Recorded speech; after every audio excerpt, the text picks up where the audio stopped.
Prečo odmietame dobrých chlapcov a dobré dievčatá? Prečo si vyberáme vždycky tých horších, tých zlých, ktorí nás odmietajú a nechcú?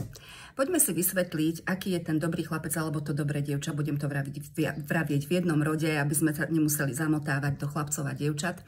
Ale v podstate energia tohto dobrého človeka je taká, že sa obetuje pre druhých, vyhovuje každému, len nie sebe a snaží sa každému zapáčiť a zavďačiť. Toto si nesieme z detstva, keď sme ako deti sa museli prispôsobovať požiadavkám svojej rodiny a svojho okolia a takisto preto, lebo sme to videli častokrát u svojich rodičov, či už ocka alebo mami, že sa prispôsobovali druhým a neboli tu sami pre seba, sami za seba, ale snažili sa vyhovieť. Je to pre nás prirodzený model a prirodzený štandard správania, ktorý si myslíme, že je správny.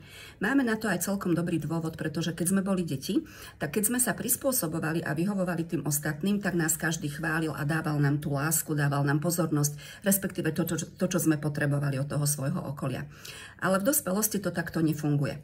V dospelosti naozaj tie vzťahy fungujú na tej báze buď tu sám za seba, buď tu v prvom rade sám pre seba, ukáž mi, kto si, aký si v skutočnosti a buď sám sebou, neprispôsobuj sa všetkému, čo ja od teba chcem.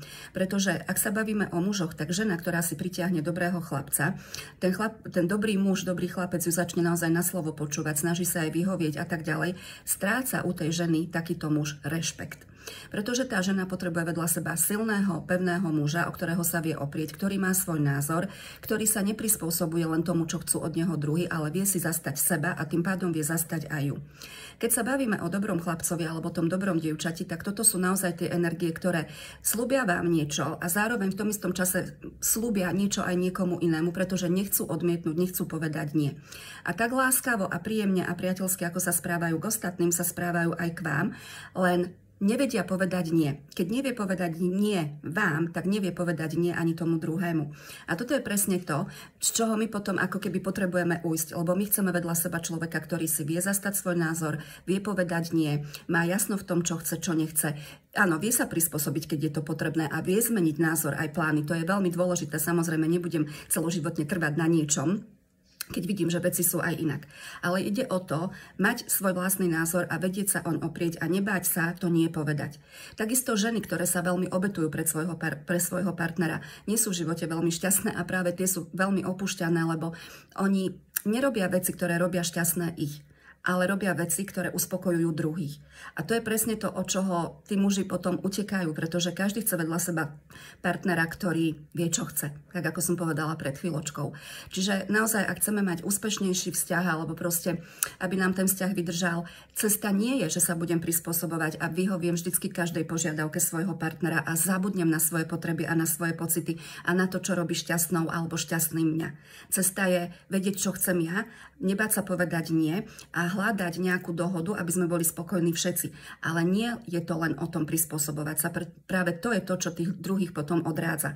A ťahá nás to, o čo musíme svojím spôsobom ako keby zabojovať, čo nie je úplne dostupné. Musíme si položiť ruku na srdce a čestne povedať, že nikoho z nás úplne nebaví, keď dostane všetko na zlatej tácke. Každý z nás má rád tak trošku ten boj o to, čo si vysníval, po čom túži a viacej si to vážime, keď si napríklad na tú vec našetríme alebo keď musíme si nejako proste pracne sa k nej dostať, ako keď nám ju niekto dá. To vidíte aj u malých detí. Keď na niečo čakajú, tak sú o to vďačnejšie, že to majú, ale keď to dostanú hneď, tak po chvíli stratia o to záujem. A presne takto tie energie fungujú aj v tých vzťahoch a medzi nami dospelými. Takže vystúpiť z tej role dobrého chlapca a dobrého dievčaťa je veľmi dôležité preto, aby ste mali funkčné vzťahy. Ak sa chcete viacej pozrieť na vzťahy a začať ich meniť, tak ja som pripravila online program Vedomé vzťahy, ktorý si môžete zakúpiť a je tam 6 hodín rozprávania, praktík, tipov a uvedomení o tom, ako vzťahy fungujú, čo môžete urobiť preto, aby práve ten váš vzťah začal fungovať alebo aby ste sa vo svojom vzťahu cítili lepšie. Ja vám prajem krásny deň, ahojte.